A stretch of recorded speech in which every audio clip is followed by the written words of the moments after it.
Introducing you to people across North Carolina and around the world who put their Catholic faith into action. This is FaithWorks on Catholic 540 AM Divine Mercy Radio. Now, here's your host for FaithWorks, Ellen White.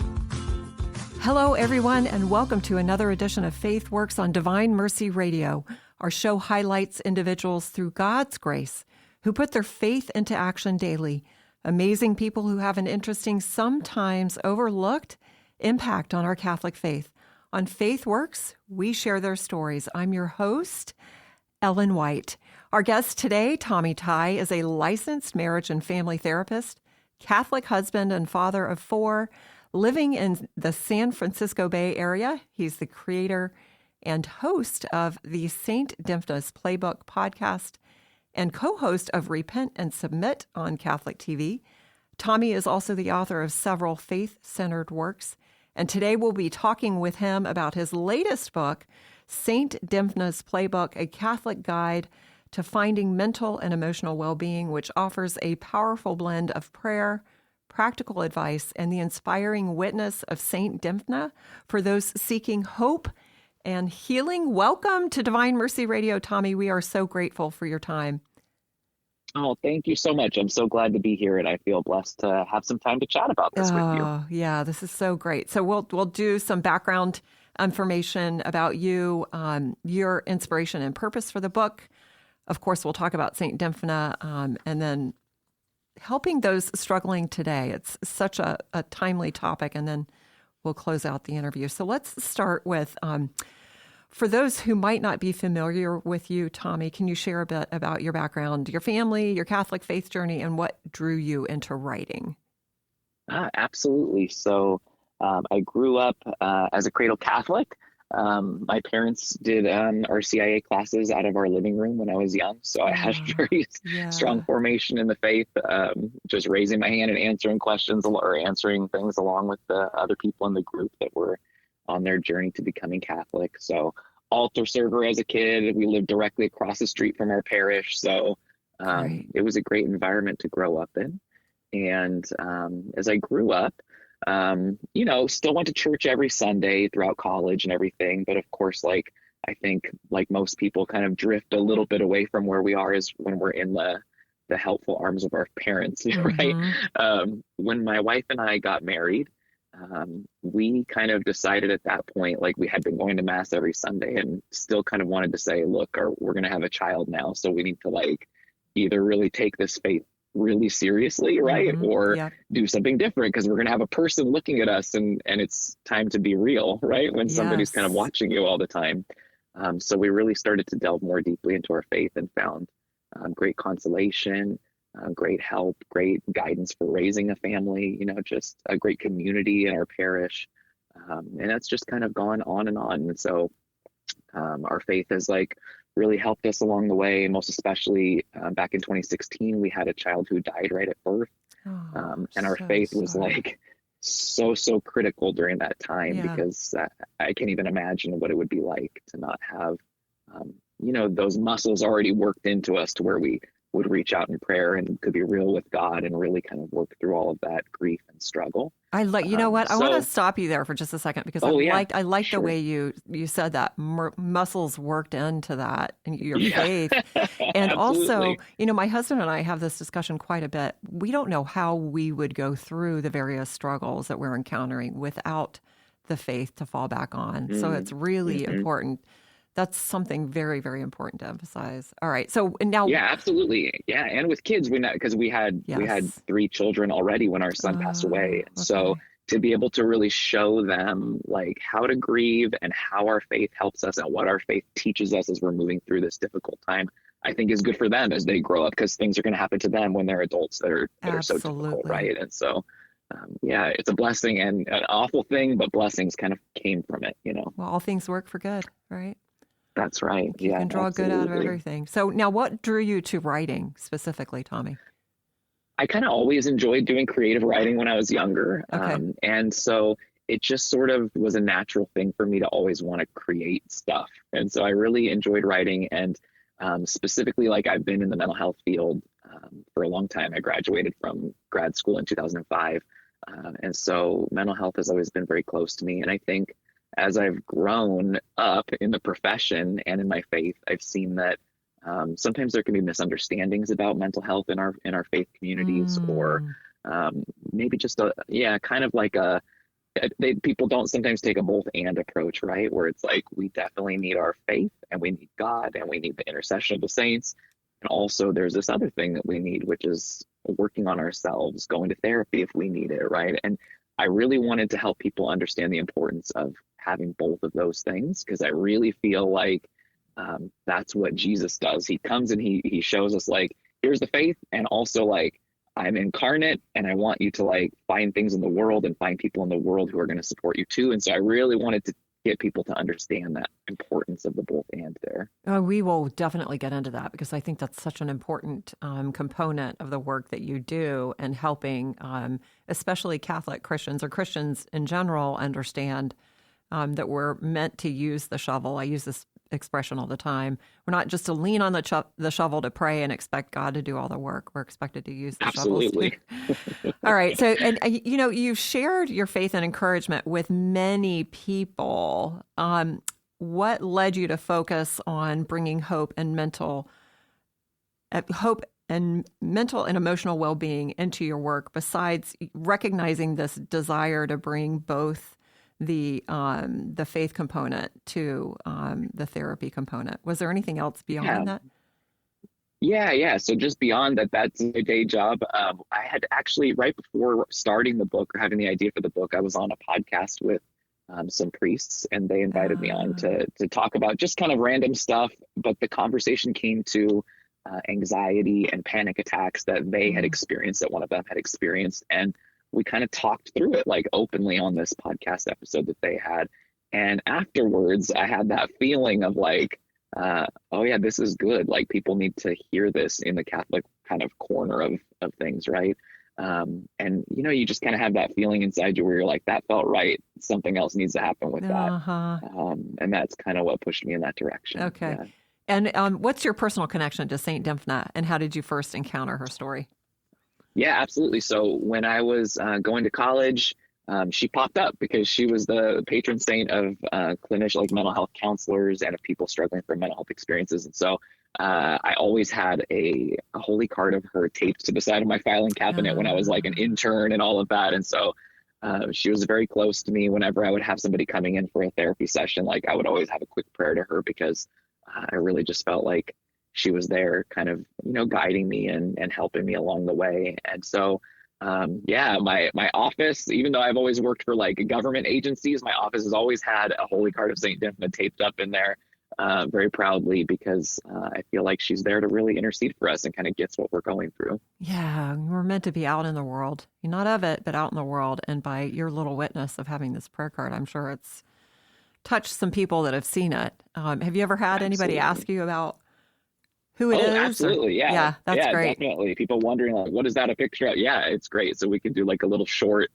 work appropriate explanation of somebody who is really a holy hero, right? Yeah. Exactly. Now, why did you decide to write? And I want to give the title of the book too, because I really want to encourage our listeners to check it out. Saint Dymphna's Playbook, a Catholic Guide to Finding Mental and Emotional Well-Being. Why did you decide to write it, and why at this time? Yeah, absolutely. So, it was, I was writing it during the time, like just before the pandemic happened and during the pandemic, right? And so I felt like this was a great opportunity to, kind of these mental health issues were more out in the open during that time. It was this really unique point in our modern history where people were open and talking about their experiences, because we were kind of all stuck experiencing them. We weren't able to distract ourselves as much with going to do so many busy things, right? So I felt like since it was out there and people were discussing it, it was a great opportunity to sort of let people know that they're not alone, let people know there's things they can do to find help, and really just to kind of connect the community. Because I talk about this a lot, where I think like we're at Mass as an example, and we see all these people around us who look like everything's going well. Look at that family. How come they're so perfect and I'm not so perfect? And we don't realize that all of us are struggling with such similar difficulties, right? And so I really want to encourage people to talk about them and to share about them so that we don't have to feel so alone. Because I think that solves a whole bunch of our problems. Yeah, it's interesting that you bring up Mass and especially Sunday Mass. I think because we go to a parish that's a little bit smaller and it's not so daunting with so many people, there is a great sense of community. And there's a different parish that I go to for daily Mass sometimes. And there's this real intentionality with the people, the daily Mass goers, to kind of chat outside afterwards. Hey, how you doing? What's going on? And it's so beautiful.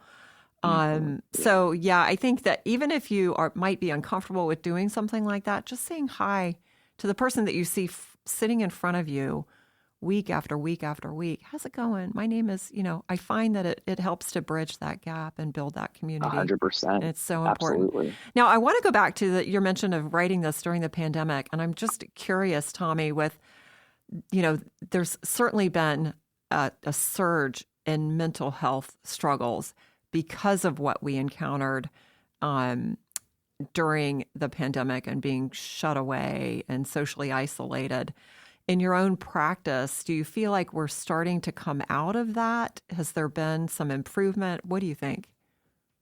Oh, a little bit, I think. It's a difficult thing to come back from. And I think it's sort of like also I watch my kids and I think about taking like a wider lens of like, how does this impact this huge generation of people who missed out on these things, right? So I think it's a good time for us, like now that things are mostly back to normal and everybody's feeling okay and safe, it's a great time to be like, let's remember how to practice all these skills that will help us if something like this happens again. Like, how do we like fight that isolation? What can we do to stop our anxiety? Like, people were so anxious about getting sick and that led to so many different like kind of spiraling anxieties for us to have. Right. And so, I think it's getting better, but I think we have to keep talking about it because our tendency as humans is to be like, well, that was tough. Let's forget about it and sort of just pretend it didn't happen and move on. Yes. But I think we have an opportunity to really learn and grow, if we're willing to. Yes. Acknowledge it and talk about it instead of kind of sweeping it under the rug and acting like it didn't happen. Right. And I've said that before, Tommy, and I wonder if that's just unique to our American culture here, or is it like a Western culture thing? That's a great question. Yeah, that's a good question. But we sure have that tendency. Yes, we do. Well, now let me ask you about just the setup of the book. It's a playbook approach, blending prayer and practical steps and encouragement. How did you come up with this approach? So one of the things that inspired it is something at my work called a wellness recovery action plan. Ooh. And this is something that we encourage people to work on and develop. And it's really when you're feeling well, like when you're feeling okay, you develop a plan for yourself to be able to prepare for when you're not feeling okay, right? Like, how do I know I'm not feeling okay? What do I do? Who do I call? What do I need? So that way, when you're feeling sick, you open it up, pull it out, look at it, and you just have to know what to do, right? As opposed to trying to come up with something when you feel depressed. That's impossible. You're feeling so depleted, right? So really, that's kind of the idea. Is it's like you can just open it up and say, okay, I don't feel very good. Like, what do I do? What resonates with me? Rather than trying to come up with it on the fly when you're not feeling well. Well, I'm curious too. How has your own life experience shaped the tone and approach of the book? Oh, quite a bit, because like most of the chapters, I'm sharing my own experience with these things. And I think that's like the big thing is all of us being willing to be vulnerable. Absolutely.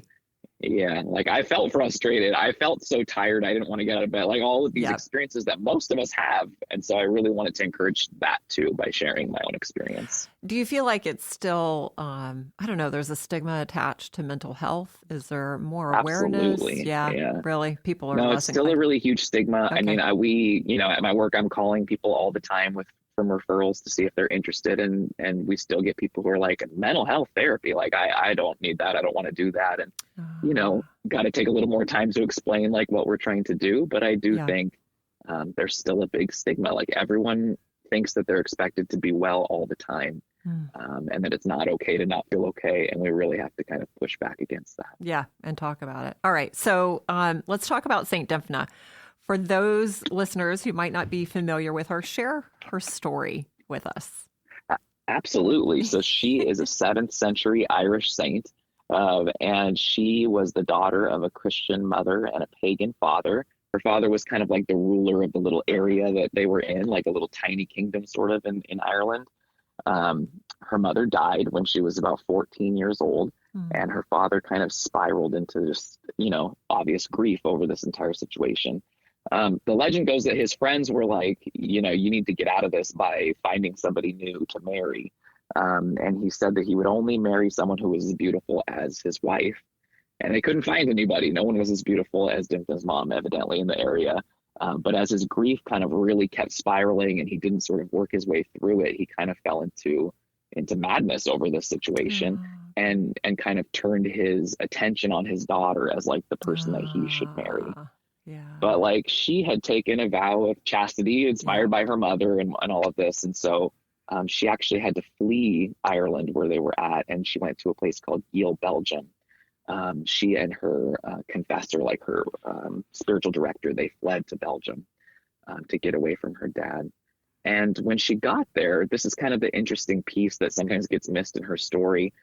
She started using her wealth that she took with her to start building kind of like hospitals or clinics for people who were ill, and specifically for people who had mental and neurological disorders. Okay. So that's pretty amazing, because in the 7th century, that was not kind of what happened, right? These people were turned away. They weren't helped.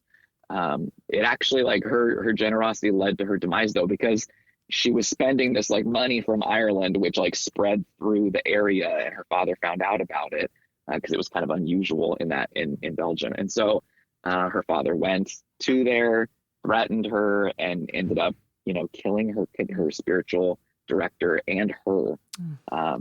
Interestingly, when she died, people who were living in the places that she had started had miraculous healings and completely recovered from their mental and neurological issues.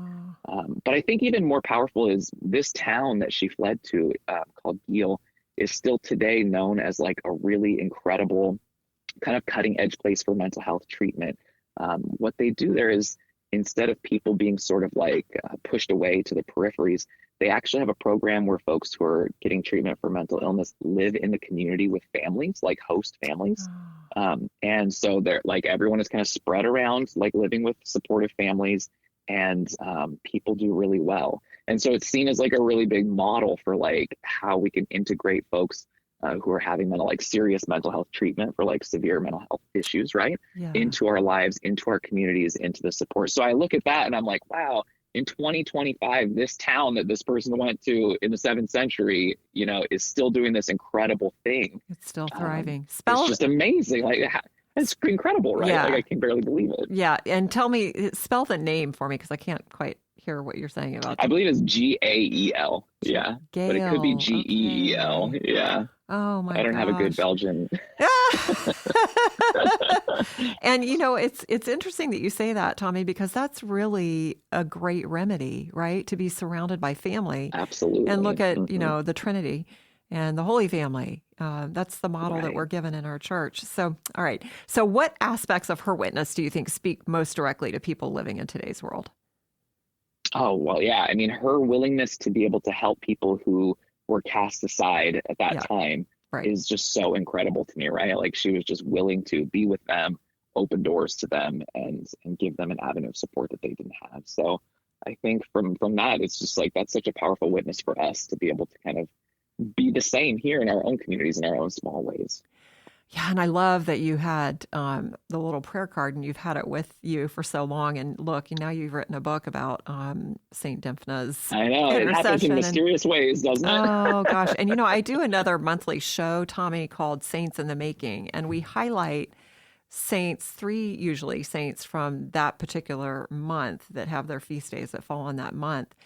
And the gentleman that I interview, Rob Agnelli's incredible theologian, but he's constantly saying that the saints find us, we don't find them. So I think Saint Dymphna found you. Absolutely. 100%. And actually, just even more so, it's like her feast day is the day before the birthday of our son who passed away. So it's just this like really like amazing kind of power-packed couple of days. I'm with him. I think that she found me for sure. Oh, that's so great. All right, let's talk a little bit about the content and the structure of the book and how it's organized. How is it organized, and how do you envision readers using it, Tommy? Yeah, so it's separated into larger sections, kind of based on symptoms, like diagnoses, Oh, right. if I could use that, but it's not that Okay. strict, right? But we have a depression section, an anxiety section, a trauma section, and relationships and things like this. And then within each section is chapters that kind of pull out symptoms that we might be experiencing related to that, right? Like, so in the depression section, it'll talk about, feeling fatigued and tired, or having like what we call decreased frustration tolerance, like being really irritable, right? Mm-hmm. So these kind of, or not, having no interest or pleasure in doing things that you used to. It's anhedonia. So it's like these symptoms related to it. And a lot of times there's symptoms that maybe we would pass off as something else, and not think about the fact that it could be something with our mental health that's like kind of plaguing us, right? So within that, each little symptom, we talk about like what it means, the difference between like maybe a more like regular, like I'm feeling tired versus I'm feeling tired from depression. Like, how do they look differently? Oh, We okay. talk about like how to approach it, like what to do about it. And then we also have a little reflection from the life of a saint. So each symptom is associated with a different saint, and we talk about how their life kind of connects to it. And it's really great because we get to see all of these saints who have struggled with mental health issues throughout their lives. And for me, at least, it gives me hope that I'm like, wow, people who have struggled with anxiety have become these incredible people. Like, God didn't desert them. He had a plan for them, even though they themselves might have felt that way at some point too, right? Like they were deserted because of how depressed they felt. He was with them. And so for me, that's like really inspiring and a good reminder, like even when it feels hopeless, like look at St. Eustein, her feast day was recently. It's like, it's just amazing to think about how she suffered with depression and then look at her witness. It's incredible, right? So that kind of gives me hope, and that's peppered through the end of each chapter. And you mentioned the trauma section too, and I've heard so much, it seems like over the last couple of years, about childhood traumas and how they resurface as adults and Absolutely. manifest Yeah. themselves as depression and anxiety. Would you agree with that?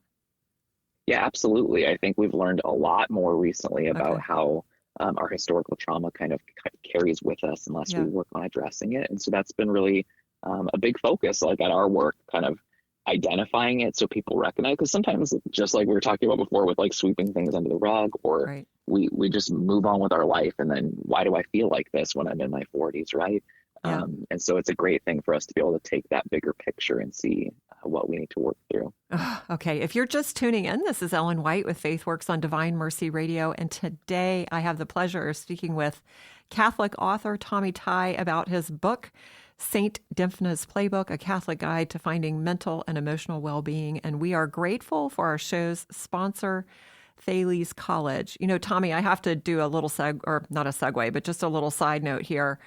We had a beloved priest, Father Philip Tighe, who spells his name exactly the way you do, that passed several years ago. And he was much beloved in this community. In fact, I'm in the studio now, and there are several pictures of him here. So when people hear your name, they're going to think, I wonder if he's related to Father I Tighe. wonder too. Who knows?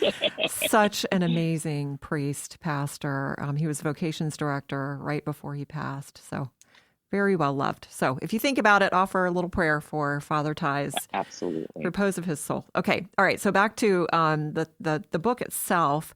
Do you intend for it to be read straight through, or as something readers can turn to when they need some encouragement? What do you think?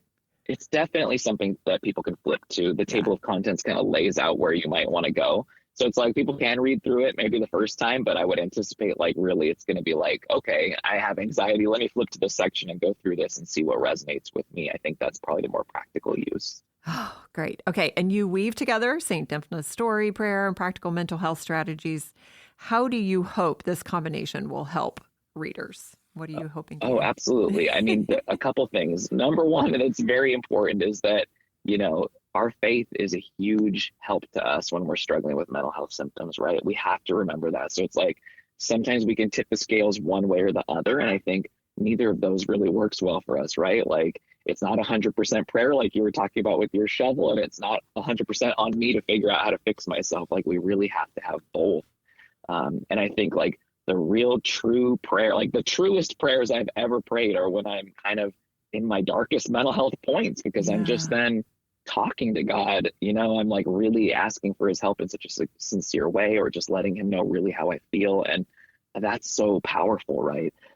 So I really want people to know like the importance of our faith, and specifically our faith, where I think in Catholicism we have such a good understanding of suffering, a really good understanding of like why we might be going through things that we're going through. And that really helps. That helps to kind of give us the context for what's going on. And then on the flip side, it's like, oh yeah, go ahead. Yeah, I was just going to say today, with the reflection in the Magnificat today, St. Jane Frances de Chantal was talking about prayer and how the most effective prayers are, just, it doesn't have to be, this great, I don't know, recorded prayer or written prayer or, methodical prayer. It's really prayer from the heart, and the simpler, the better. And just sitting and even just lifting our eyes up to the Lord on the crucifix or whatever, that's a prayer. That's a grace. Yeah. So recognizing that too. So I don't know. I'm sorry. I didn't interrupt you. 100%. I can remember after our son passed away, I was looking at like a stained glass window in our church of Jesus with like all the children around him on the stained glass window. And I just looked and I was like, you got to help me. Like I need help, So that's it. Like that's a prayer that I felt something through that, being able to really just give it to God, which I think is such a powerful thing, where we can be like, here it is, man, like help me out. Like I can't do this, right? I cannot do this. Yeah. And so, and I also really want people to remember the importance on the flip side of, you were asking about weaving things in, of being able to get help, being willing to know that getting help is a strength and not a weakness, and being open to like other people's help, right? I think that as we talked about before, like that's like Catholicism to me. It's like it's the incarnation, it's the sacraments, it's the substance of what's here on earth and heaven, right? And so I really believe that God puts people in our lives to help us, family members, therapists, psychiatrists, like neighbors, like these people. When we're asking God, saying, I need help, like it might come in the form of a therapist who can help us figure out kind of what we're going through and walk with us through our suffering, right? So I want us to always be open to that being God's answer to prayer, instead of just sitting in bed saying, well, when are you going to fix me, right? Like I want us to know that the other side works too. Yeah, and just being open to how he sends that help to you, and not trying to cherry pick it. Right. Okay. All right. So, and helping those struggling today, what would you say to someone listening right now who feels like they're really losing hope? I mean, the most important thing for me to hear that I like to share with people is you're not alone. Like we're all going through this. We're all suffering, and there are people who will understand you. And I think especially with depression and anxiety, and traumas that we've experienced, like we can develop this thought in our brain kind of sent to us from those issues of no one can get it. I can't share this. Like no one will understand. And those are like kind of, those thoughts are results of the sickness that we're experiencing. Right. And we really have to kind of fight against those. Like when I feel depressed, my thing is I want to isolate. Like I don't want to talk to anybody. I just want to kind of pull the covers over my head and just lay in bed and not get out of bed. But that's exactly the opposite of what's going to help me, right? What's going to help me is getting support, talking to people, being around people, right? And so I think sometimes we have to realize that we have to fight against our thoughts sometimes in our brain, because it's not always telling us the right thing. And so you're not alone. There's always hope. And reaching out for help is a strength. I think that's just such an important thing, especially in our society where kind of we get taught that we're supposed to just figure things out and solve all our problems on our own.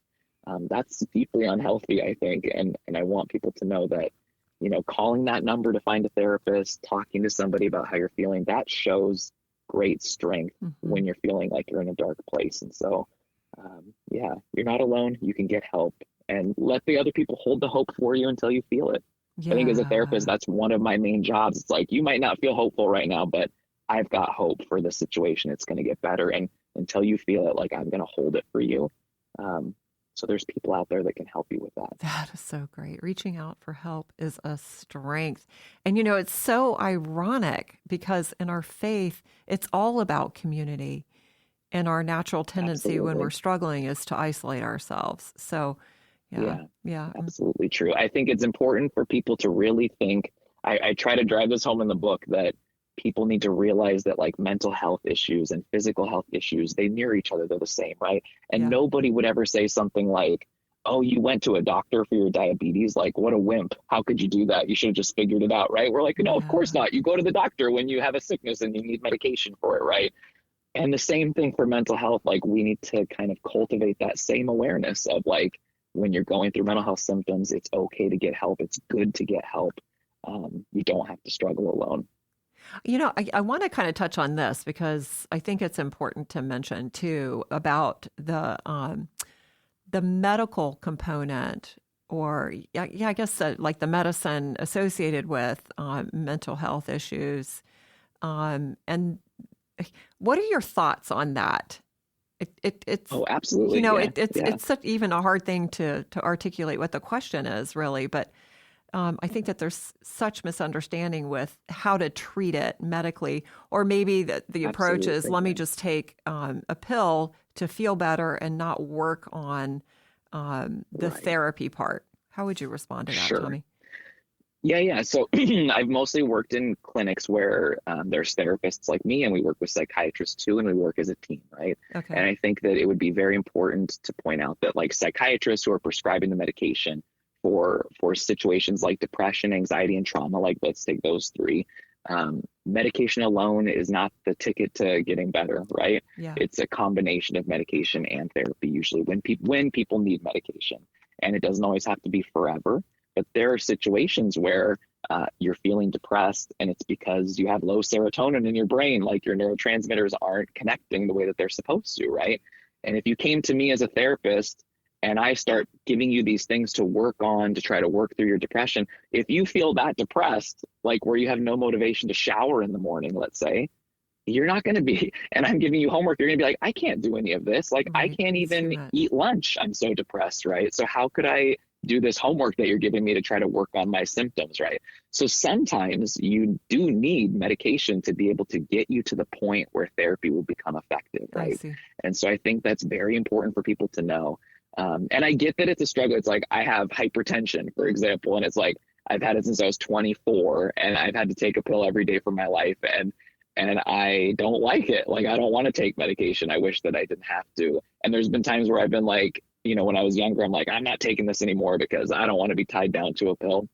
And then my blood pressure shoots back up and it's really dangerous, right? So I have to realize like, okay, this is something that's helping me function, and Right. I have to be able to do this. And so there are times when we have to take mental health medication to function. And I think it's important for us to really realize that. But again, I think most of the doctors that I've worked with would agree that it's like really a both and, because if you take a pill for your depression, for example, maybe you'll feel less tired, maybe you'll get your appetite back, but you're not addressing like the roots of kind of what else is going on in your life that's making you feel depressed. So it's really both. If people aren't getting any treatment, usually people will start with therapy, and then you can have the therapist sort of bounce ideas off you if they feel at some point maybe medication would be helpful to you. But I just want people to be open to it. There's nothing wrong with taking medication for your mental health. There's nothing addictive about medication for depression, for example, right? Like, it's something that we should be open to because God wants us to be able to function. Like, he wants us to live fully. And sometimes, because of various physical or mental health reasons, maybe medication is going to be something that's going to free us up, even, temporarily, to let us live more fully. So I think people should be open. People should talk to their doctors about it. Always do things with the doctor's advice, Right. and really just be comfortable trying to help yourself find wellness. Yes. And, how can friends and family best support a loved one who's struggling with a mental health issue? Yeah, that's a great question. I think it's important to listen. It's important Yeah. to be open and understanding and non-judgmental. So many times, I think even for myself, I could say like when and I'm a therapist, but even like when people are feeling bad, like I want to fix their problem, Right. like as a family member or a Yep. friend, Me too. and I get frustrated if I can't fix it, and that comes out, or maybe they're just like, I just want to tell you how I feel, and I'm like, all right, let's do this, let's do that, but they don't need that, right? So I really have to work hard to just suffer with somebody. I heard a long time ago, there was a priest who told me about the word condolences, and how it comes from like con dolor, and it means to suffer with, and how that idea of suffering with somebody is so powerful. It reminds me, like, people will sometimes ask me, like, how can you be a therapist where you're sitting and talking to people who are going through all these really intense, difficult things? And the interesting thing is, like, people just need someone to be with them. They just need someone to recognize their dignity and their worth as human beings, right? And so a lot of times when people are suffering from mental health issues, they don't get that. They don't feel like they have dignity or value anymore. And just giving them that is like very healing, because recognizing our dignity makes us feel worthy. It makes us feel loved. It makes us feel better. So as a family member, I think it's important to do that for people, to really let them know that they have value, they have worth, that you're there to help them. Do you want me to come up with solutions with you? Let's do it. Do you want me just to listen? That's okay too. Like, what do you need? And then I think it's important for situations for family members. We often come into times where we see someone suffering and maybe they don't want to get help. Maybe they don't see that there's anything wrong with them, like, and they can get very angry about that, right? And I would encourage family members to think about really using factual things to be able to explain your concerns to them. Because a lot of times we say things to family members like, I'm so worried about you. I feel like things aren't going well. Like, you know, these sort of things that are about us. And that doesn't really help family members to know, like, to think that they need to get help, because they'll say, that's just you, you're putting that on me. Instead, it's important to say things like, you know, I've noticed that you haven't been going to work like you usually do, or I've noticed that you haven't been eating meals with the family lately. Like, these things that are objective, so that they can say, oh yeah, okay, that's not about how you're feeling. That's just something that you're saying. And now I can notice it too. That tends to be like very helpful in leading people to getting help, if you keep things kind of objective and factual, which is super hard as a family member, right? Because you have emotions that are tied into it, but people receive it better because it's not just what you think or feel, it's what's actually happening. And I've seen that lead people to like being more open to treatment if you're trying to help family members get connected. Oh, that's so well said. All right. If someone wants to start making a change today, Tommy, what's one small concrete step they can take? Oh, that's so great. Okay. So I would say, well, I'll just say this, like, for me, I struggle with like anxiety quite a bit. And one thing that I really work hard to do is to practice coping skills, like now when I'm feeling okay. So like, even if you're feeling okay, but you thought, oh yeah, I've had anxiety or I've had depression or things like that, this is what I would do. I would get online, Google coping skills for depression or anxiety, look them up, and try some of them when you're feeling well, right? Because there's a million coping skills. Like, a therapist could be like, try these 300 things for your depression, right? And it's like, a lot of those things don't work for me. Like quite frankly, like they don't work for me, but they might work for someone else. So it's important for us to practice these things, because we want to know which coping skills work, what feels good.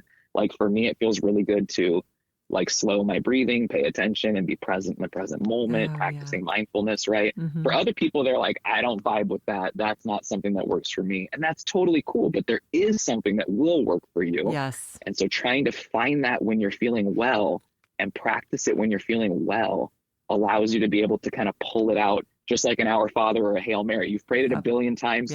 So when you're struggling, you can just pull it out and start praying. You don't have to think about it, right? And it brings you peace. Same thing with a coping skill. It's like, if you've practiced it, then you can pull it out when you're feeling anxious and you can have the result that you're looking for. So, you know, I think that's an easy thing. You can just go out and look at coping skills, try them on, see what fits, and have that in your toolkit. That's the most important thing. Oh my gosh. And, you know, and we've got like 6.5 minutes left, and my mind is going in a million different directions of different things that we could talk about with what you just said, Tommy, about that. I will say that I just wrote down the word peace. And, you know, we haven't really talked about peace, but interior peace. And I think of Father Jacques Philippe. I don't know if you're familiar with him, has written several books about interior freedom and peace and gifts of the Holy Spirit. He's fantastic. But, and just how my peace, my interior peace looks different from somebody else's interior peace, kind of like what you were talking about with these coping skills. And I've come to recognize of late that it's those little moments that it can take 30 seconds to a minute where you're staring out the window and you happen to see a a finch on a beautiful flower, Right. and it just lifts Yeah. your heart. So recognizing that. And another thing a point I want to make too, is not feeling like it's our responsibility to control everybody else's life, Absolutely. husband, Yes. children, whatever, spouse. So when you let go of that, there's some intense interior freedom happening too.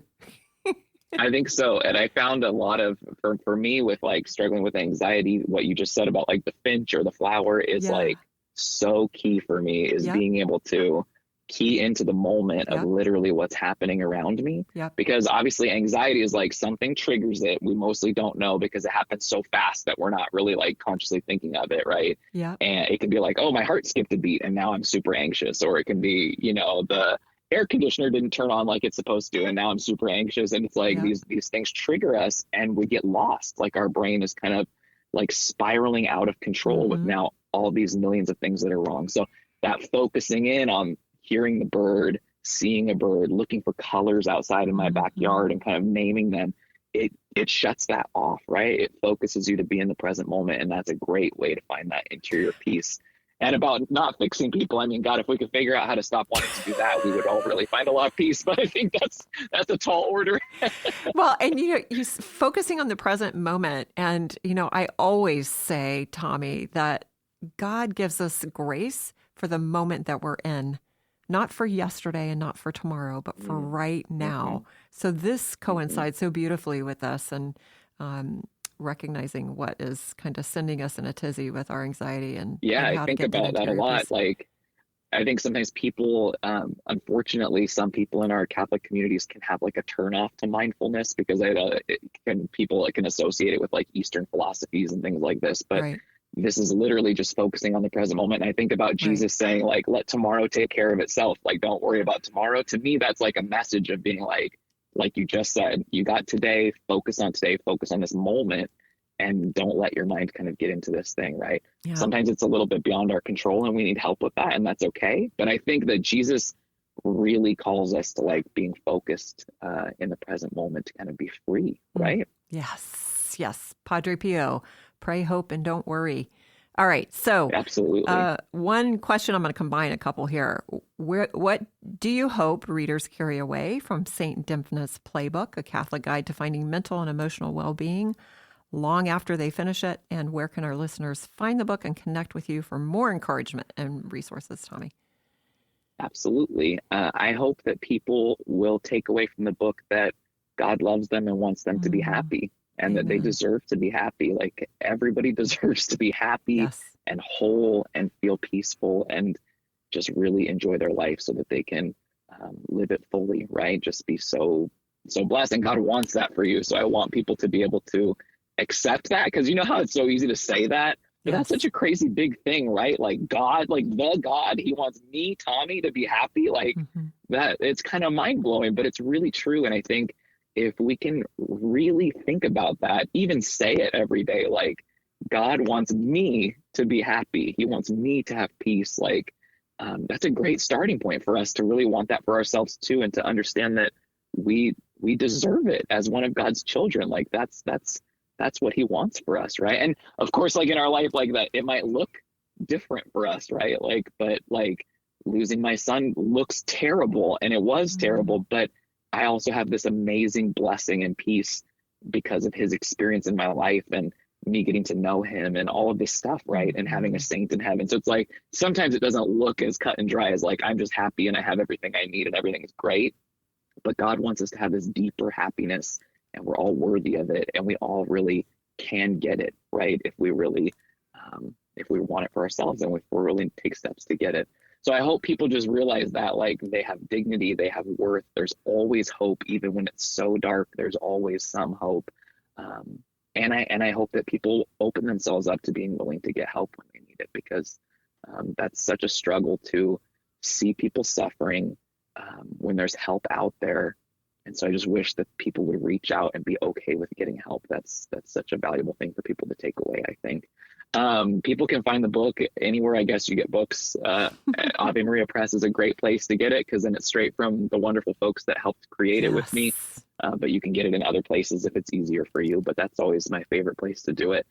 where can people connect with me? I don't know. I guess here, like a long time ago, like 4 or 5 years ago, I was like, I have to stop using social media for my own peace and well-being. Yes. And so I just completely evaporated off of the internet because I just found that it was at some point it was helping me and helping my faith. And at some point it wasn't anymore. There you go. And to find my own peace, I had to get away from that. So, yeah, I guess when you buy the book, that's a great way to connect with me because you can hear what I think. There you go. Yeah, and listen to the interview over and over again. It'll be in podcast form. So, yeah, be assured of our prayers for you, Tommy, and your family. Oh, thank you. And the repose of your son's soul. And thank you so much for sharing your insight and for sharing such a hopeful message with us today.